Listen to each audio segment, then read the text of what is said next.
Hello, আসসালামু আলাইকুম বন্ধুরা। মহান আল্লাহ রাব্বুল আলামিন বলছেন যে তোমরা মানুষের কল্যাণ করো, আর ইহার ভিতরেই কল্যাণ নিহিত রয়েছে। এই জন্য আমি মানুষের কল্যাণ করার জন্য, মানুষের কল্যাণ যাতে হয় সেরকম একটা কাজ আজকে করছি। সবাই আমার জন্য দোয়া করবে। এই যে দেখেন, পুকুরের ঢাকনাটা ক্যালসা হয়ে আছে,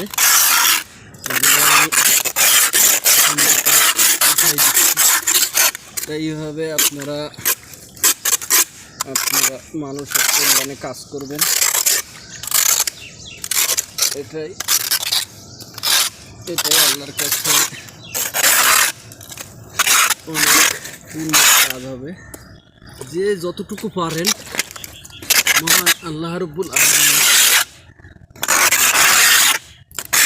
মোতাবেক ভালো কাজ করবেন, কর্ম করবেন। কর্ম করলে শরীর সুস্থ থাকবে, ভালো থাকবে।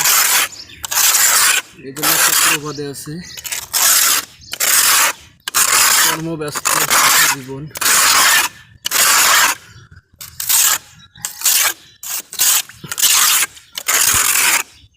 আজকে এই পর্যন্তই বন্ধুরা, আমার জন্য দোয়া করবেন। আল্লাহ হাফেজ।